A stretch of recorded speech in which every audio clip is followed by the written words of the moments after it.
Hola Santiago, hola Chile y hola al mundo que nos sigue a través de cooperativa.cl. 8 grados la temperatura actual, 12 la máxima que se espera para hoy. Comenzamos este primer café del lunes 14 de julio, el día de Francia. Sí, hoy día es... La Revolución Francesa. Estamos justamente con Ernesto Tone, que es el director de la Cátedra de Globalización y Democracia de la Universidad Diego Portales, doctor en Ciencias Políticas de la Universidad de París. ¿Cómo está, señor Otone? Muy bien, aquí estamos. Luis Larraín, que es el director ejecutivo de Libertad y Desarrollo, ¿cómo está? Hola, Cecilia, buenos días. Buenos días. Patricio Zapata, abogado constitucionalista, decano de la Facultad de Derecho de la Universidad de las Américas y presidente del Centro Democracia y Comunidad. Título nuevo. Cada vez le crecen los títulos. Sí, impresionante. Voy a exigir que se me pongan algunos títulos que tengo. Oiga, a propósito, antes de que empecemos con noticias tristes, quería... ¿De qué estás hablando, querida? No, nada. ¿Qué nos querés decir? ¿Qué nos querés decir? Sí. Esto es un tango. Yo quiero decir que Argentina perdió, que hay que saber perder, y que ayer me acordaba mucho de Ernesto Tone y decía, así él me enseñó cómo se pierde dignamente, puesto que ahí con el Wanderers está, ¿no es cierto? Ha perdido una vida entera. Claro, sigo, aunque ganemos, sigo siendo el Wanderers, como dice. Bueno, y no es verdad, el Wanderers ha ganado muchas veces. Bueno, otras veces ha perdido. Argentina ha ganado muchas veces y ayer perdió. Se quedó con la semifinal. Se terminó el mundial. Algunos dicen el mejor mundial en muchos años, porque lo encuentran. ¿No? Yo te encuentro que sí.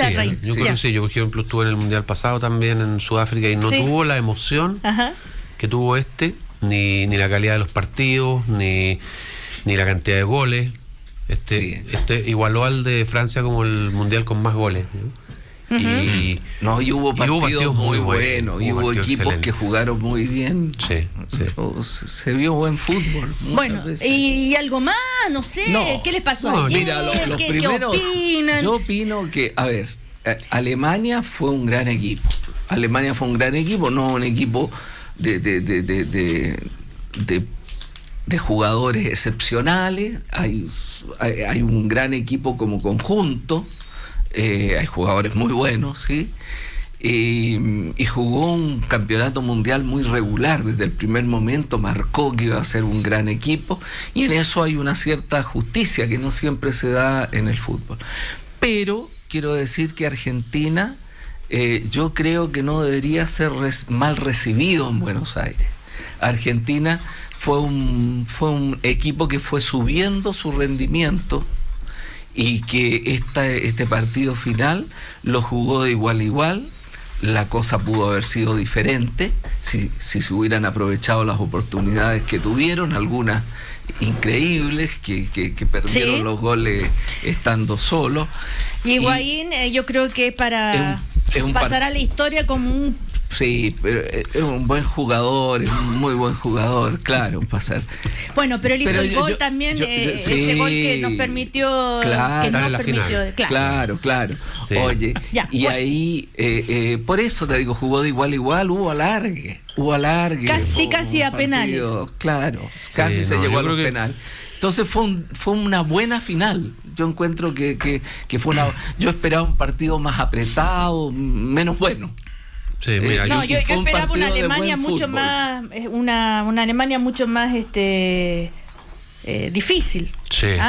Yo creo que Argentina no jugó bien, defendió bien las líneas. O sea, Alemania no pudo hacer un fútbol mejor que el que hizo. Claro, Alemania hizo algunos partidos excepcionales, como el partido con Brasil, que le ganó 7-1.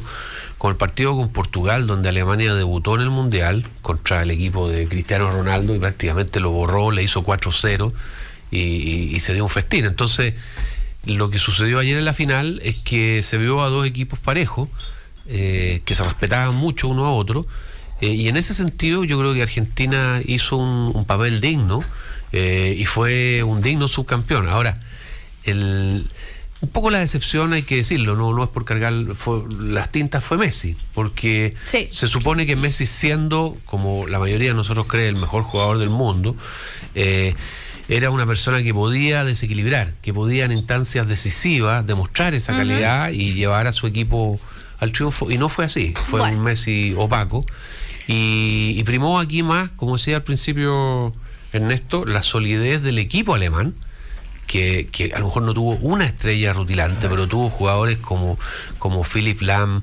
como Müller, como el mismo Kroos, Khedira, que no jugó ayer, que fueron tremendos jugadores, digamos, y que al final configuraron este equipo campeón, en una especie de máquina alemana a la cual era imposible ganarle, digamos. Así fue. Patricio Zapata, ¿qué opina usted? No, yo lo que quería comentar era lo rico que fue este mes. Porque uno ya se está acabando, uno hace el cierre. ¿Sí? Y dar gracias, bueno, en el caso mío doy gracias a Dios porque fue una experiencia entretenida. Algunos en este panel tuvieron la suerte de ir a Brasil, estar en la playa ahí durante una semana y media, ¿no es cierto?, en Copacabana. Lucho tuvo la oportunidad de ir al estadio. Sí. Otros lo vimos por televisión. Muchas de los temores que habían en términos de que esto iba a ser una cosa con mucha violencia, de que no iba a funcionar, de que iba a ser un desastre, no se consumaron esos temores. La verdad es que Brasil seguramente está muy apenado deportivamente, pero yo creo que una vez que miran esto con más perspectiva, estuvieron a la altura. Lo que uno ve desde afuera es que funcionó fantásticamente, no hubo incidentes mayores, hubo incidentes que son, digámoslo así, entendibles en cualquier actividad en que se involucran a millones de personas, pero salió airoso. Yo no sé si van a poder sentirse contentos en el corto plazo. Yo no sé qué va a pasar en el mediano plazo, cuáles van a ser los efectos políticos, económicos, pero yo, por lo menos como habitante del planeta, creo que Brasil hizo un súper buen trabajo, hizo una tremenda fiesta, así que yo ahora creo que uno tiene que mirar con alegría este mes, pues. Un mes, además, se la Chile mandó Patricia con esos habitantes del planeta. Sí. Así. Por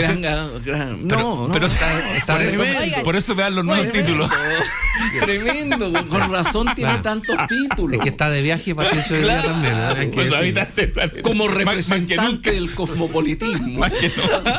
Oigan, bueno, Brasil que despidió a Scolari, chau le dijo, y Maradona que dice que el Balón de Oro a Messi le quieren hacer ganar algo que no ganó, es injusto. Todo el mundo coincide en que ese Balón de Oro fue un premio consuelo, ni Messi estaba contento. Sí, no fue, sea, Messi es un... ¿Quién decide a quién se le da el Balón de Oro? No sé quién decide. La FIFA, pero no sé qué órgano. No sé. Yo creo que ahí entramos en un túnel oscuro de mezcla de intereses. Los auspiciadores, la DIDA. De auspiciadores, de netos. Oiga, me están aquí soplando que el premio al mejor jugador del mundial lo auspicia Adidas, que es la marca que auspicia, la marca de Messi. Ya. Entonces el tema está resuelto. ¿Quién no es auspiciador del primer café? No. Ojalá. A ver si nos dan algún premio. Claro. Bueno. Nos dan unas bolitas, que sea. Bueno, eso en cuanto al mundial se terminó. Y respecto al Día de Francia y la Revolución Francesa, ¿por qué no recordamos los 3 principios de la Revolución Francesa, Ernesto Tone? Libertad, igualdad y fraternidad. Todavía vigentes. Todavía vigentes, por supuesto. La única revolución que valió la pena en la historia, dice. Mira, no, pero yo te diría qué es lo que tiene, porque en la Revolución Francesa, tú sabes, ha habido muchas discusiones sobre qué es lo central de la Revolución Francesa, porque después vino el periodo del terror, del jacobinismo, etcétera. Entonces ha habido un gran debate. Lo que queda de la Revolución Francesa más fuerte es la generación de la ciudadanía. Son los derechos del hombre y el ciudadano. Eso es distinto, digamos, al periodo del terror, y es lo que quedó. Bueno, pero si no hubiera sido por la revolución, ¿se hubiera llegado a eso? ¿Ah? si no fuera por la revolución. No de manera tan radical. Hubo 3 procesos. El proceso de la creación de los Estados Unidos, los padres fundadores, etcétera. Hubo las reformas en Inglaterra, las cartas de los derechos, etcétera. Pero lo que genera el imaginario de la ciudadanía en el mundo fue la Revolución Francesa. En este instante, François Hollande conmemora justamente el día de la toma de la Bastilla. Ahí va todo este desfile maravilloso que se hace en Champs-Élysées, camino hacia el Arco de Triunfo, que es un espectáculo bien bonito. La figura de François Hollande en un día como hoy, tal vez unas palabras. ¿Qué le pasó? Cayó estrepitosamente, no dicen nada. Usted que viene llegando de Francia, don Ernesto. No, mira, él ha caído enormemente. Yo creo que hasta ahora es un presidente que no ha mostrado un perfil, o sea, él prometió hacer reformas muy fuertes en Francia y ha habido un cierto inmovilismo frente a una situación donde se vive una caída de la productividad, de la competitividad francesa de hace muchos años. Ahora hay toda una política de puesta al día, de Valls, con un partido muy dividido, con una derecha también muy golpeada, con grandes elementos de corrupción y desgraciadamente con un populismo nacionalista y xenófobo que ha tenido un crecimiento muy fuerte. Francia no creo que pase por el mejor momento de su desarrollo ni económico ni político, pero es un país importante, central, y se tendrá que recuperar. Yo creo que Hollande ya hizo la pérdida de su nivel de apoyo y está tratando de impulsar las reformas necesarias. Bueno, Luis Larraín. A ver, Francia es un país muy, muy notable, un país que tiene algunas características que se le dan muy bien en el mundo de la cultura, en el mundo de las artes. Qué cosa más linda que el idioma francés, que la manera como ellos lo hablan, que la retórica que tienen los franceses. Toda esa genialidad, toda esa creatividad, a mi juicio, obviamente un juicio personal, no se da tan bien cuando se trata de la economía. La creación artística requieren soluciones distintas, eclécticas, y los franceses en eso han sido extraordinarios, hasta en la moda, digamos. Ellos nos inventan cosas nuevas y todo lo demás. En la economía como que no funciona mucho, y los franceses efectivamente siempre han sido muy eclécticos. Por ejemplo, son una economía muy proteccionista, muy poco abierta al comercio internacional, comparado con un rival. No te quiero traer malos recuerdos, pero el país más abierto en su economía en el mundo es Alemania, por ejemplo. Un país totalmente dedicado a la exportación, sin protección a la industria, etcétera. Y así, hay otras áreas en las cuales Francia, aquí lo hemos discutido muchas veces, no quiero entrar a eso, el famoso estado de bienestar, digamos. Eso te iba a decir. Entonces, Alemania también es un estado de bienestar. Sí, claro, pero un estado de bienestar más responsable, digamos. Primero producen y después reparten. Estamos hablando los franceses reparten antes de producir. Entonces, Luis, hay que tener cuidado, porque Francia, si no puede aparecer como una Francia de la baguette, de la boina, de la chanson, y de los perfumes. No, Francia también es una fuerza industrial poderosa. Sí. Es una fuerza industrial poderosa, pero sobre una base innovadora. Una base distinta, una base más proteccionista. Lo que pasa es que se ha tenido dificultades para adecuarse a los cambios de la economía mundial. Claro. Precisamente por un Estado centralizado de su nacimiento. Claro. Sí, fue uno de los primeros estados centralizados en el mundo. Así es. Patricio Zapata. Tú decías, Cecilia, que se conmemoraba, se recordaba la revolución más importante de la historia. Más importante no, la única que valió la pena, dicen. Mira algunos analistas, porque dejó algo. La revolución china, la revolución rusa, o sea, soviética, la revolución cubana. Pero yo te voy a decir lo siguiente, yo voy a estar de acuerdo contigo, Cecilia, pero diciendo que yo creo que la revolución pacífica con que los británicos instalaron la democracia parlamentaria, la monarquía parlamentaria en el siglo XVIII es importante. Yo creo que la revolución norteamericana, con que instalan el federalismo en los Estados Unidos, es importante. Pero yo voy a coincidir contigo en una cosa. Lo que pasa en Francia a partir de 1789 demuestra la potencia increíble de las ideas.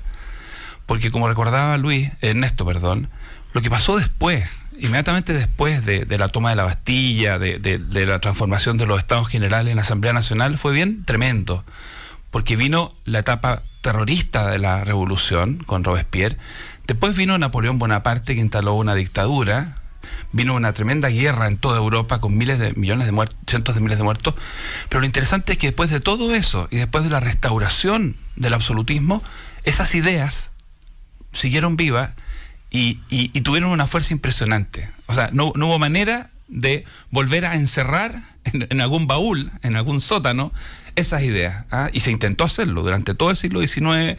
Todas las cabezas coronadas de Europa armaron una santa alianza para enterrar esas ideas malditas, esas ideas, digámoslo, herejes, esa idea, y no fue posible. Esas ideas entraron. Entonces yo creo que para el mundo entero, ya que ya se rieron de mí como habitante del planeta, el 14 de julio es una efeméride del mundo, no solamente los franceses, todos aquellos para los cuales la idea de libertad, de progreso, de debate son ideas importantes. Este día tiene un valor especial, por eso la marsellesa tiene un significado especial, no es solamente una tonada francesa. Yo estoy completamente de acuerdo con Patricio, ha hablado como un libro abierto. O sea, mira, ¿cuál es la diferencia, yo diría, con lo de Inglaterra y con lo de Estados Unidos? Es la radicalidad de los ciudadanos, la radicalidad de las libertades. Son universales. No la parte del terror, te digo, la radicalidad, porque llevó una radicalidad. Por ejemplo, los padres fundadores generaron Estados Unidos, pero convivieron con el esclavismo, digamos, los mismos. Y los ingleses con la Cámara de los Lores hasta hoy. Eso es inconcebible, digamos, en la Francia republicana. Claro. Entonces hay una radicalidad, no de la radicalidad del terror, de la radicalidad de la propuesta ciudadana. Y eso es lo que todo el transcurso histórico que señaló Patricio. Vive la République. Vive la République. Bueno, un saludo a todos los franceses, un saludo a Francia en este 14 de julio. Nos acompaña como cada mañana la Universidad Alberto Hurtado. Pese al acuerdo entre el gobierno y la oposición sobre la reforma tributaria, la eliminación del FUT continúa teniendo detractores. Sobre los posibles efectos de esta medida en la capacidad de inversión de las empresas y en el crecimiento del país a largo plazo, trata la publicación virtual Observatorio Económico de la Universidad Alberto Hurtado. Universidad Alberto Hurtado cambia el mundo. A propósito de esto, el tema del acuerdo sobre la reforma tributaria es motivo de polémica. Esto de la política de los consensos, que algunos llaman renuncio, otros que dicen acuerdos necesarios, tecito en la casa de Fontaine y no sé qué. Ya, la palabra es de ustedes. Ya todo el mundo sabe de qué estamos hablando. ¿Para qué tiene la mayoría, la nueva mayoría? ¿Para qué es mayoría en el Congreso? ¿Por qué no la usa? Son algunas de las preguntas. Luis Larraín. Bueno, yo me tomo lo último que tú dijiste, ¿para qué tiene la mayoría si no la usa? Yo creo que aquí hay una demostración de que a veces tener la mayoría y tener la mayoría absoluta puede llevar a los gobiernos a equivocarse. Yo creo que lo que aquí sucedió es que el gobierno, premunido de esa mayoría, elaboró una reforma tributaria que contenía muchos problemas y muchos defectos, y que en la discusión de esa, porque en la Cámara de Diputados no hubo prácticamente discusión de esto, y ese es uno de los reproches que se hace, pero después en el Senado, en la discusión del proyecto, salieron a la luz muchas cosas negativas que tenía el proyecto y muchos efectos que no se habían previsto. Entonces, finalmente, desde el punto de vista del gobierno, teniendo las mayorías para aprobarlo, el problema que tenía es que dentro de sus filas, dentro de los parlamentarios de la propia nueva mayoría, había mucha gente que estaba en contra de varias de las disposiciones del proyecto. Y esta negociación que se hizo con sectores de la oposición política, básicamente con los senadores de la Renovación Nacional y después de la UDI, respondía a una necesidad que tenía el gobierno, una necesidad de validar frente a la ciudadanía un proyecto de reforma tributaria que era un proyecto muy malo. Y bueno, yo quisiera destacar eso. En definitiva, se llegó a un acuerdo. El acuerdo puede a uno costarle más o menos. A mí la reforma tributaria que sale de aquí no me gusta. De hecho, yo la he calificado como mal menor. Sí. Menor respecto al proyecto del gobierno, que era muy malo. Lo que es legítimo, de eso se trata justamente la democracia. La democracia se trata de lograr los acuerdos que finalmente concitan las mayorías necesarias. Y bueno, esperamos que la tramitación de este proyecto de ley siga adelante. Si hay una cosa relativamente positiva que tiene llegar estos acuerdos, es también que se despejan muchas incertidumbres. Estaba abierto un arco demasiado grande de incertidumbre respecto a la aplicación de la reforma tributaria, no solo de sus efectos económicos, sino que también de cómo se iba a implementar prácticamente. O sea, había muchas inquietudes respecto a ese punto. Así es que yo creo que al final a lo que hemos llegado es propio de la democracia. Ernesto Tone. Mira, a ver, yo creo que es muy importante que se haya llegado a este acuerdo.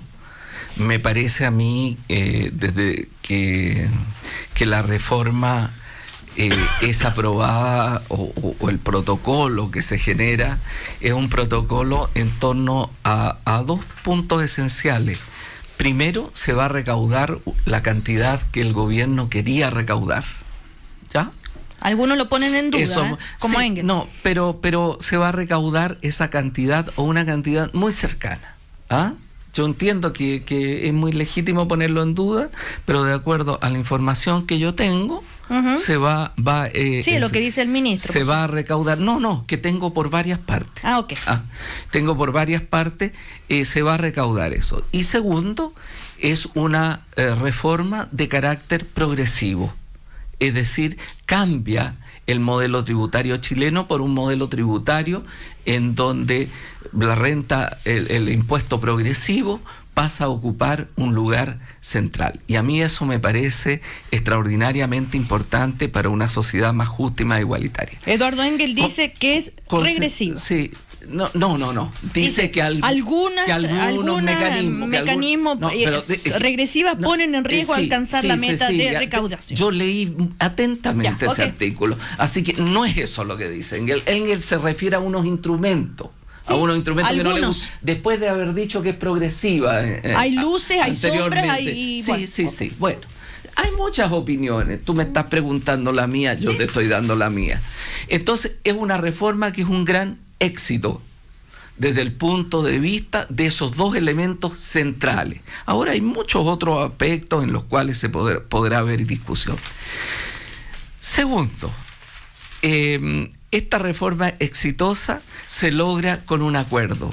A mí me parece importante porque las grandes reformas, aunque tú tengas una mayoría, es mucho más fuerte cuando tú logras generar un acuerdo mayor. A ver, terminemos con esta discusión torpe entre una muralla china, entre lo que es una mayoría y lo que son los acuerdos. Tú puedes tener una mayoría y buscar mayores acuerdos. Es posible que no los encuentres y lo legítimo en una democracia es hacer uso de la mayoría. Pero si tú encuentras esos acuerdos, es mucho mejor para la democracia. Por lo tanto, la mayoría y los acuerdos no son dos tipos de existencia distintos y contrapuestos, sino que son dos tipos de llevar adelante un proceso democrático de manera complementario. Y yo creo que este esfuerzo que hizo el gobierno es un gran esfuerzo. Ahora, claro, Luis decía, esta es una mala reforma. Bueno, no hay, Luis no va a encontrar buena ninguna reforma tributaria. Sí. Si yo creo que perfectamente, que la visión doctrinaria de Luis lo lleva a una imagen como la idea del paraíso es una sociedad parecida a la actual, pero sin impuestos. ¿Ah? Es decir, no les gustan los impuestos. Pero respecto al tema político, Ernesto, yo estoy centrándome en lo político. Aquí sí, hay que hacer o no acuerdos, pero si esto es el consenso. Esa es la pregunta torpe. ¿Torpe? Torpe. Es una pregunta porque hay que hacer los dos. Hay que hacer los dos. Mira, la democracia tiene dos formas de operar legítimamente: a través de las mayorías y a través de los acuerdos. Son dos formas que existen dentro del método democrático. Por lo tanto, no hay que contraponer uno con otro. Entonces estamos en la pelea babieca de si los acuerdos o las mayorías. Y estos son los buenos y esto es lo malo. No. Ernesto Tone, durante la campaña electoral y cuando se cuestionaba de parte de la derecha o durante el gobierno de Sebastián Piñera, ¿por qué si no lo hicieron durante 20 años, por qué lo van a hacer ahora?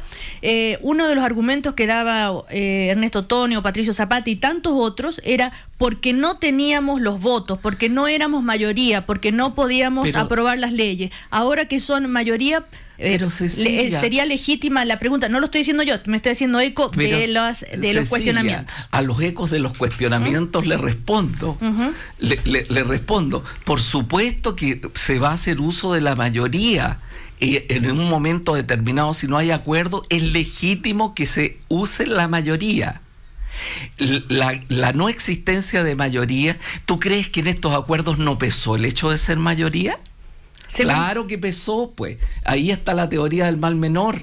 Claro que pesó. Si no hubiéramos tenido mayoría, no hubiéramos podido quizás llegar a acuerdo.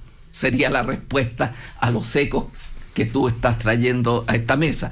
Pero lo que te quiero decir es que ninguna es buena de por sí, ni son necesariamente contrapuestas. Y por lo tanto, uso de la mayoría, sí. Uso de los acuerdos, también. Patricio Zapata, que está ahí, tiene en la mano la columna de Carlos Peña, bastante crítica ayer sobre esto. A ver, ¿por qué? No sé por qué la está leyendo. Patricio. La estaba mirando de nuevo. Yo tengo dos comentarios. Primero, compartir con Ernesto que aquí hay una falsa dicotomía entre la acción política por un lado y el diálogo y la concordia por el otro. O sea, habría que elegir o la acción política o la concordia. Y yo creo que esa es una disyuntiva que nos plantean personas que tienen, a mi juicio, una visión un poco limitada de lo que es la acción política o de lo que es la concordia. Porque claro, hay una cierta parte de la derecha que piensa que la acción política es mala, porque polariza, ¿no es cierto? Les gustaría de alguna manera que no hubiera acción política, ni tensión política, ni lucha política. Ojalá le entregáramos todas las decisiones a los técnicos, a los expertos. Y por lo tanto todo debiera ser concordia. Pero también existe al frente, al otro lado, ese otro grupo de gente, más bien en la izquierda, o en un sector de la izquierda más extrema, para los cuales la verdad es que la política es la lucha de amigo a enemigo. Extrema, izquierda. Ya, es que extrema hoy día ya no significa necesariamente violencia, significa una actitud a veces intolerante, donde la acción política es imposición. La acción política es yo tengo la razón, yo tengo toda la razón y mi oponente, mi adversario, es un puro error de principio a fin. Entonces, esas dos maneras llevan a la conclusión de que o es acción política o es concordia. Y a mí me parece que en una visión más completa, la acción política es, por una parte, diferencia, dialéctica, discrepancia, pero también es saber escuchar. Y yo creo que lo que ha pasado en estos 3 o 4 meses es que hemos tenido bastante dialéctica, hemos tenido bastante lucha política y lucha ideológica. Áspera de pronto. Y a veces bastante dura. Los ciudadanos que votaron por Michelle Bachelet han visto que ella trató de llevar adelante sus compromisos, sus promesas. Dieron su argumento. ¿Qué es lo que pasa en el Congreso? En el Congreso uno se da cuenta que uno no tiene toda la verdad y que habían aspectos del proyecto que se podían mejorar uno de los puntos que hizo la derecha desde el principio, porque yo creo que en este debate la derecha en muchos aspectos estaba equivocada, pero yo creo que hay uno de los puntos que hizo la derecha, y fue: no debiéramos preocuparnos más de que existan instrumentos de fomento al ahorro y la inversión. Entonces, yo creo que se llegó al acuerdo no por un fetichismo, no por un reflejo condicionado de la vieja concertación, de que en realidad cada vez que las cosas se ponen difíciles tiene una especie como de tic, de darse las manitos. No, yo creo que se llegó a un acuerdo porque los senadores de la nueva mayoría, estoy pensando en Carlos Montes, en Ricardo Lagos Weber, en Andrés Saldívar, escucharon a mucha gente y había un bastante alto consenso de que el proyecto se podía mejorar. Vamos a ir a comerciales, solo con esta frase del senador Fulvio Rossi hoy, que dice: el daño que se les ha hecho al PC y a los diputados es casi irreparable. Y también lo que leía hoy sobre Hernán Vigi, Luis, fundador de Libertad y Desarrollo, dice que hoy forma parte del Consejo de la entidad, notificó a la directiva UDI que él, en lo personal, estaba conforme con el protocolo de acuerdo de la reforma tributaria y que el empresariado también estaba de acuerdo para que este se firme. Vamos a comercial y seguimos en el primer café comentando estos otros dos puntos. Y seguimos en el primer café con Ernesto Otone, con Patricio Zapata, con Luis Larraín. Nos habíamos ido a comerciales comentando las declaraciones de, por ejemplo, el senador Rossi, que se había hecho un daño irreparable al Partido Comunista, a la Cámara de Diputados. También sobre Vigi y Libertad y Desarrollo, que él había dado el vamos y porque los empresarios estaban de acuerdo y él también. Bueno, en fin, sigan ustedes debatiendo. No sé cuál es tu fuente ahí. Lo leí en el diario, se lo muestro inmediatamente, señor Larraín, espéreme. Sí, acá está. No lo vi en la prensa. No, perdón, es un artículo, la tarde del lunes. Fundada, estaba conforme. La información hecho por tierra cualquier posibilidad.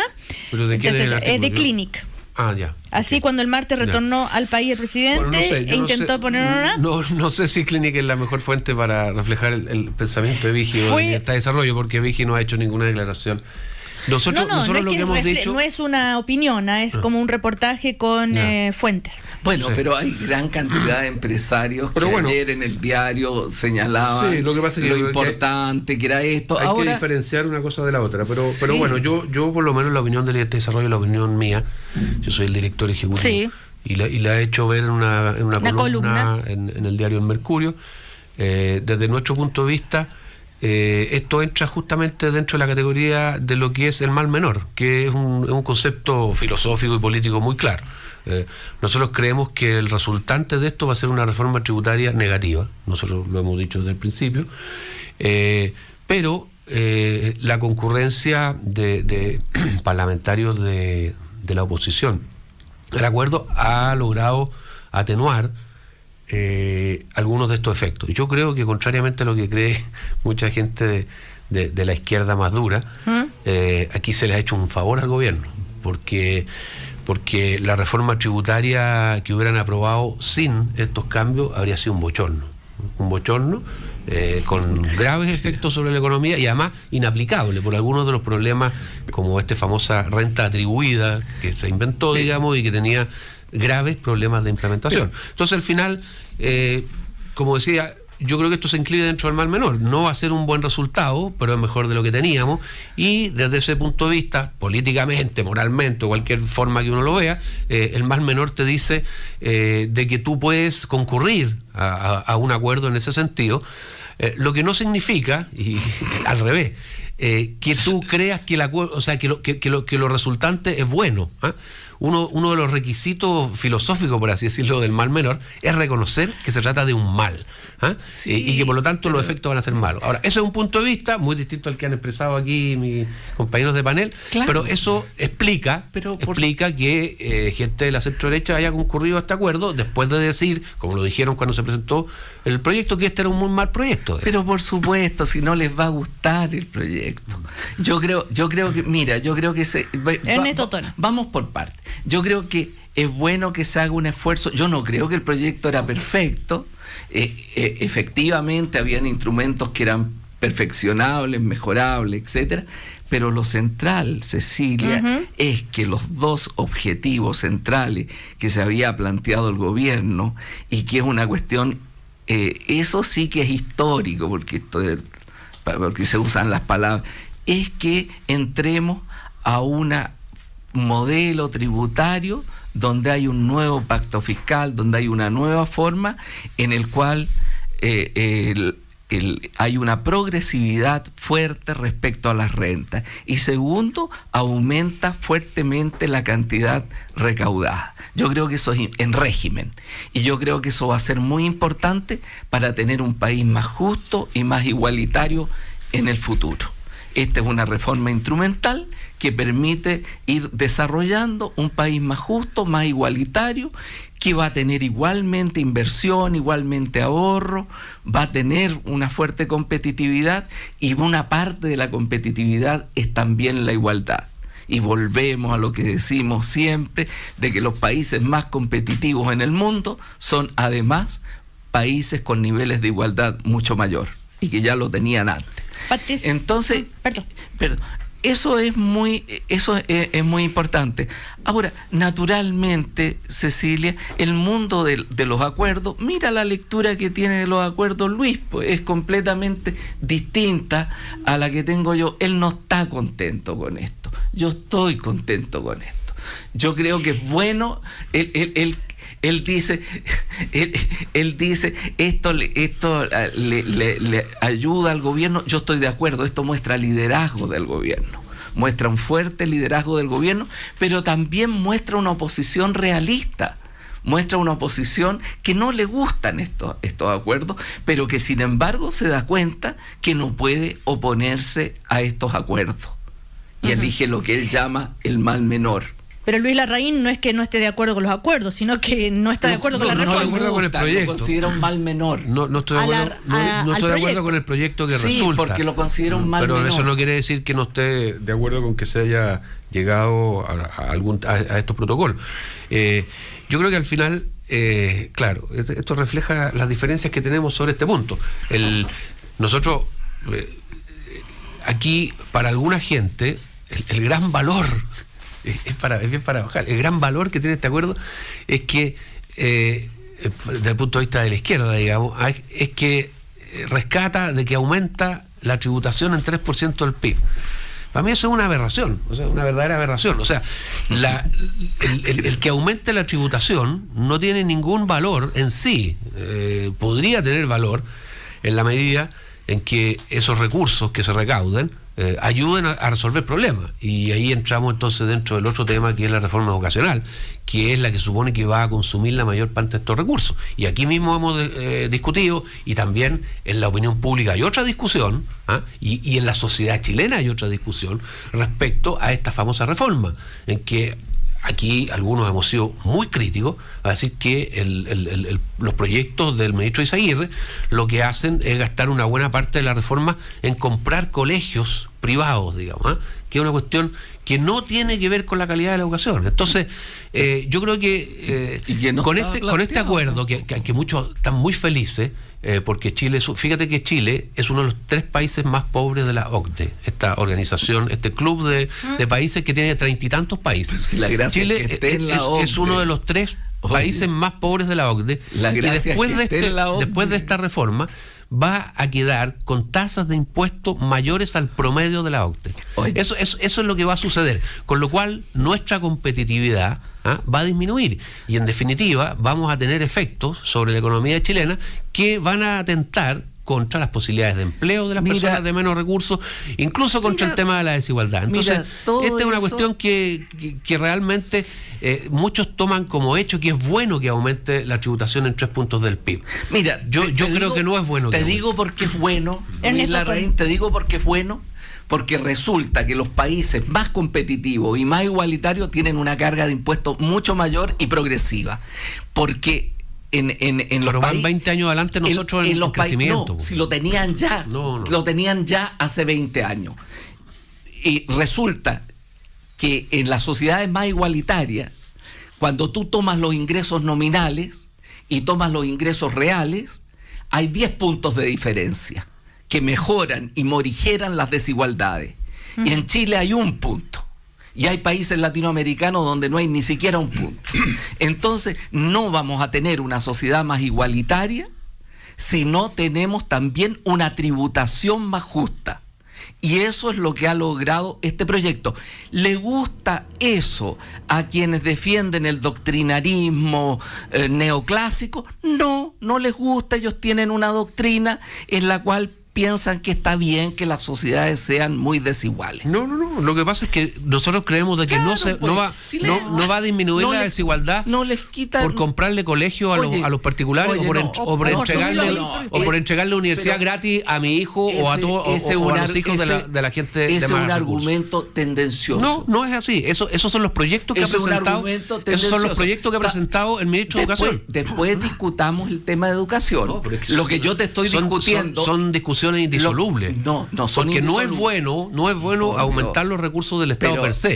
Es bueno para hacer cuestiones que en definitiva redunden en más igualdad. Pero Luis, bueno, la discusión aquí entre Luis Larraín y Ernesto Tonia, claro, Patricio Zapata está callado. No hay países que sean más igualitarios que no tengan una tributación mucho más fuerte y progresiva que la tributación chilena. Te estoy diciendo que con esta reforma los impuestos a las empresas en Chile quedan más arriba que el promedio de los países de la OCDE, que son 30 y tantos países, que incluyen a los más ricos del mundo, y Chile es uno de los 3 países más pobres de ese. Por Dios. Entonces te estoy dando la evidencia. No me estás dando evidencia, y tú lo sabes que no me estás dando evidencia, porque si tú tomas los impuestos que se pagan en Finlandia, en Suecia, en Dinamarca, en Noruega, la masa... Son países de 40 millones. La masa tributaria es una masa tributaria mucho mayor. Patricio.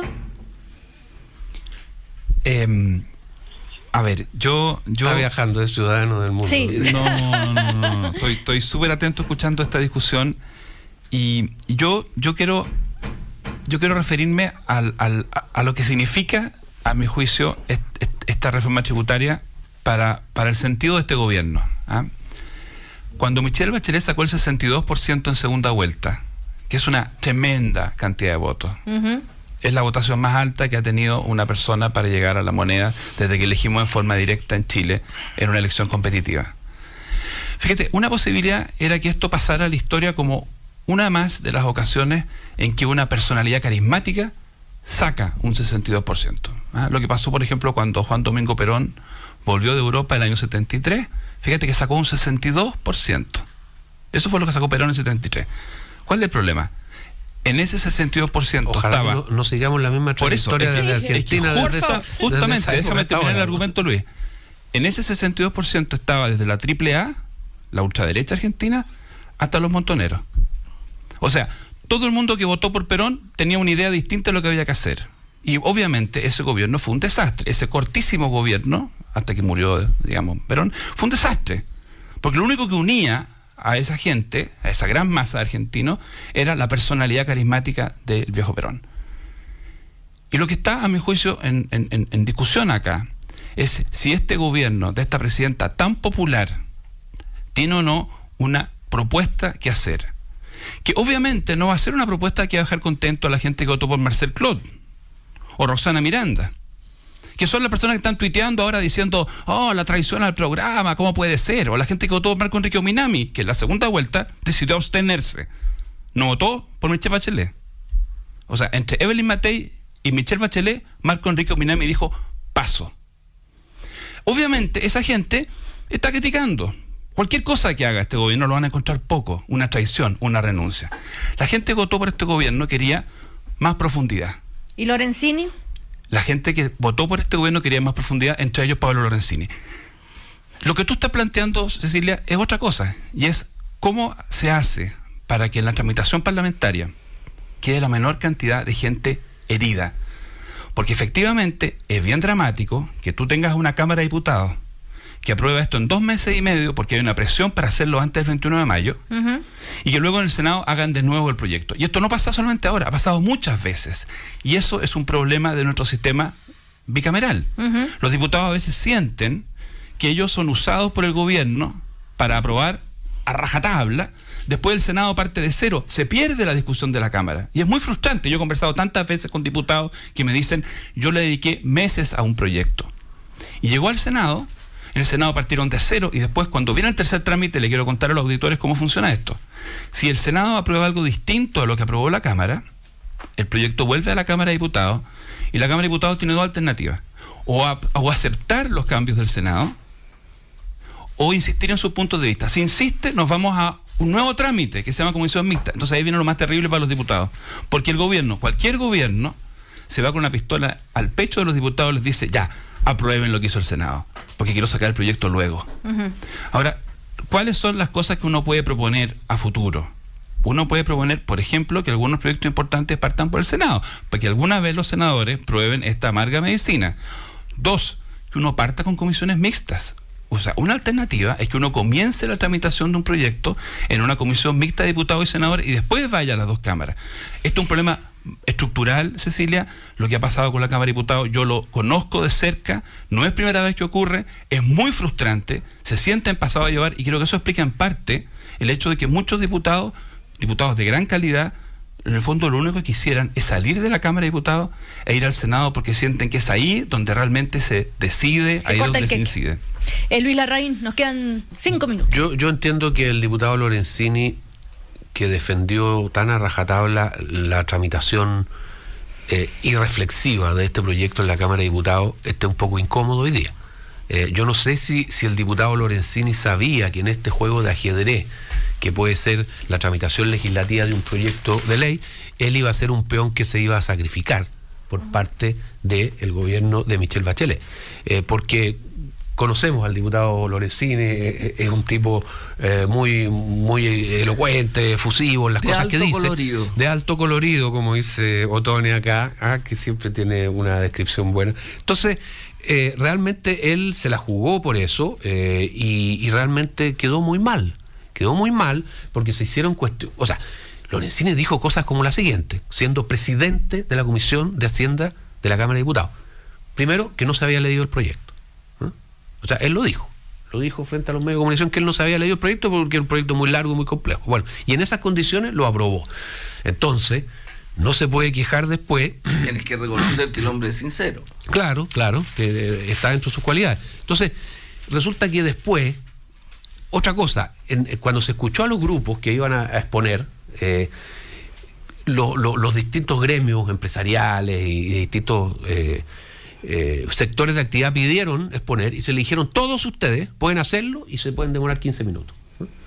Y resulta que eso fue todo lo que se escuchó respecto a las opiniones de ellos. Entonces, claro, la discusión del proyecto no existió realmente en la Cámara de Diputados, y se quiso cumplir un plazo mágico de una fecha que tenía que estar aprobado, y se forzó la máquina para que eso fuera así. No se leyeron esto es una cosa insólita, en la Comisión de Hacienda no se leyeron a viva voz los artículos.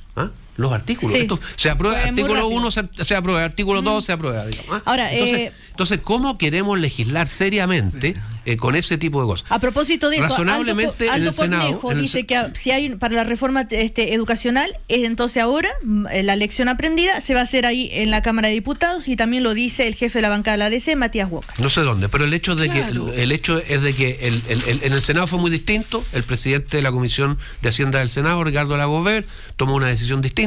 Él dijo que el proyecto se iba a discutir, invitó a mucha gente, y el proyecto efectivamente se discutió en el Senado, en los medios de comunicación, entre los técnicos. Hubo aquí, los proyectos tributarios son complejos, y hubo muchas opiniones de técnicos que finalmente hicieron cambiar la opinión a mucha gente, incluido a la gente del gobierno, lo que me parece que es bien y que es parte de un proyecto, de un proceso democrático. Y eso yo creo que fue lo que pasó, y entiendo que en la Cámara de Diputados estén muy incómodos porque jugaron un papel bastante poco decoroso. Patricio. Yo quiero discrepar del énfasis que le pone Luis al juicio. Yo asistí a algunas de las discusiones en la Cámara, y efectivamente no hubo todo el tiempo que hubo en el Senado. En la Cámara se hicieron cambios importantes al proyecto, se hicieron mejoramientos al proyecto, yo fui testigo de eso. Hay varios diputados de la Comisión de Hacienda que sí manejaban perfectamente los contenidos principales del proyecto, y eso incluye a Pablo Lorenzini, eso incluye a diputados de la derecha y de la nueva mayoría, incluye al diputado Pepe Out, a José Miguel Ortiz.